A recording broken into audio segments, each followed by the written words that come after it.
कोल्हापूर जिल्हा राष्ट्रवादी काँग्रेस पार्टी यांच्या वतीने आयोजित भव्य असा शेतकरी मेळावा आणि सांगावच्या कोट्यावधी विकास कामांच्या उद्घाटन सोहळ्यासाठी उपस्थित आपल्या सर्वांचे लाडकेने आपल्या सर्वांना संबोधित करण्यासाठी महाराष्ट्राचे एक कणखर आणि खंबीर नेतृत्व, ज्यांचा वक्तशीरपणा आणि कणखरपणा नेहमीच आपल्या सगळ्यांना भुरळ पाडत असतो, असे आपल्या सगळ्यांचे नेते महाराष्ट्र राज्याचे उपमुख्यमंत्री आदरणीय दादा, आजच्या कार्यक्रमाचे अध्यक्ष, आपल्या सगळ्यांचा आधारवड महाराष्ट्राचे महाडॉक्टर आणि गोरगरिबांचे श्रावणबाळ आमचे नेते आदरणीय मुश्रीफ साहेब, आजच्या कार्यक्रमाचे आयोजक नेहमीच आदरणीय मुश्रीफ साहेबांच्या पाठीशी सावलीसारखे खंबीरपणे उभे राहत आपल्या संयमी नेतृत्वाच्या जोरावर पूर्वेकडील बुरुज अभेद ठेवण्याचं काम करणारे जिल्हा दूध संघाचे संचालक आमचे ज्येष्ठ सन्माननीय बापू, व्यासपीठावर सगळ्यांचीच नावं घेत नाही पण व्यासपीठावर उपस्थित असलेले सर्व प्रमुख,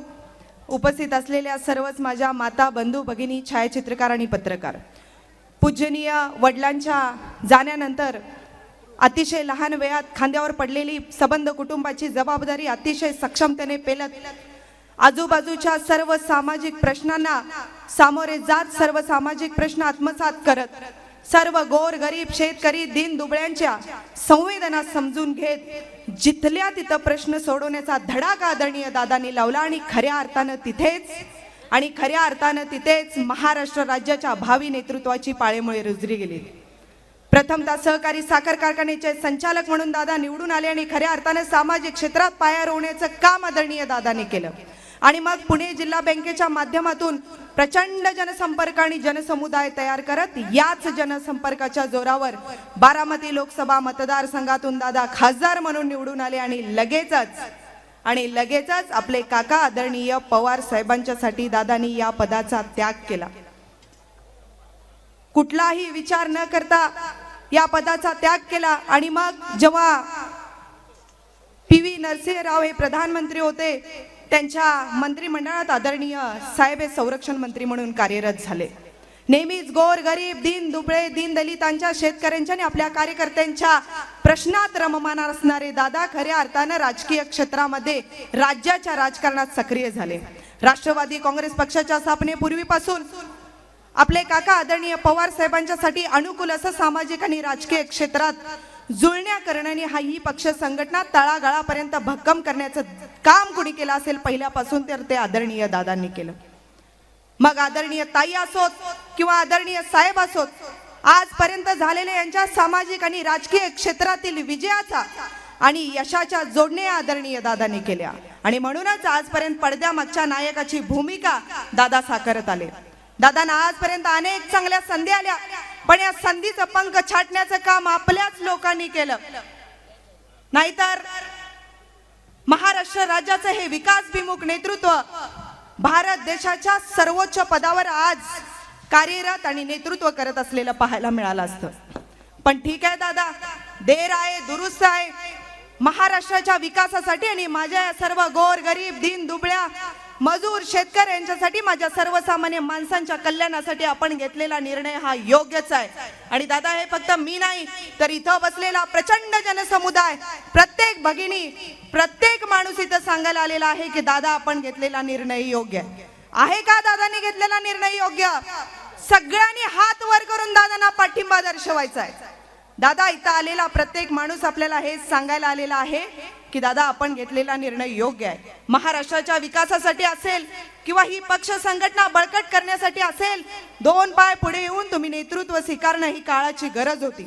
महाराष्ट्र राज्याच्या विकासाचं विजन नजरेसमोर ठेवत असताना वेळ काळ न बघता अचूक वेळी अचूक ठिकाणी जिथं गरज असेल तिथं हे नेतृत्व पोहोचलेलं असतं। दादांच्याकडे एखादं काम घेऊन गेलं की ते जोपर्यंत कडेला जात नाही तोपर्यंत दादांची सुट्टी नॉट। आणि असे महाराष्ट्र राज्याच्या विकासासाठी झटणारं नेतृत्व आज आपल्या सगळ्यांना लाभलं, खरंच आपल्या सगळ्यांचं भाग्यच म्हणावं लागेल। आणि मग दादांच्या या कार्याची महाराष्ट्राच्या आणि देशाच्या महाशक्तीला भुरळ पडणं साहजिकच होतं।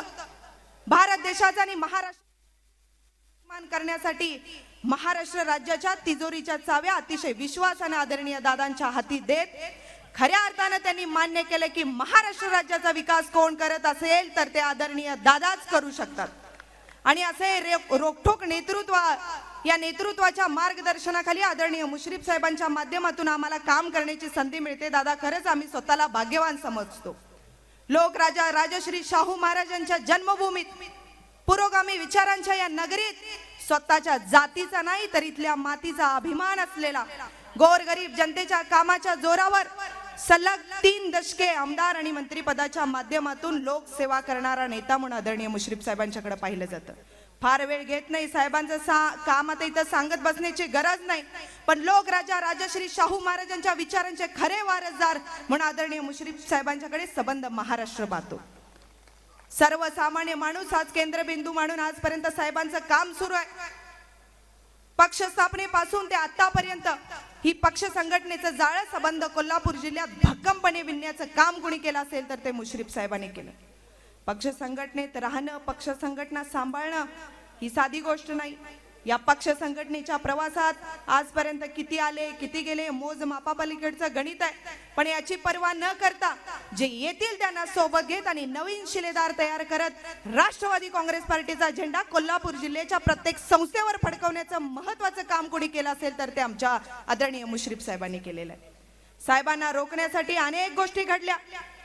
राजकीय बुद्धिपोटी साहेबांना रोखण्यासाठी अनेक कारवाया करण्यात आल्या, पण साहेब डगमगले नाहीत.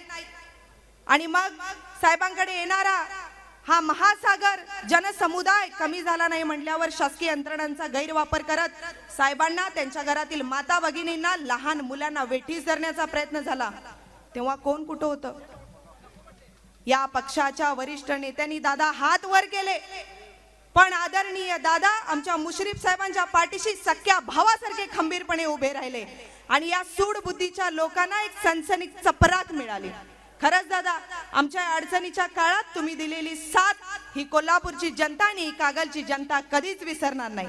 फार वेळ घेत नाही, पण जाता जाता दादा एवढंच म्हणते की आपली आणि साहेबांची म्हणजे धर्मवीरची जोडी. तरी जोडी अशीच महाराष्ट्र राज्याला भुरळ पाडत राहो. महाराष्ट्र राज्यात या जोडीचा डंका असाच वाजत राहो आणि याच जोडीच्या माध्यमातून नेतृत्वाखाली राष्ट्रवादी काँग्रेस पार्टीची प्रत्येक निवडणूक ही भरघोस यशाने आपण निवडून येत राहो आणि राष्ट्रवादी काँग्रेस पार्टीचा झेंडा अटके पार लागो, हीच आई अंबाबाई चरणी प्रार्थना करते आणि थांबते. जय हिंद, जय महाराष्ट्र, जय राष्ट्र. एबीपी माझा, उघडा डोळे बघा नीट.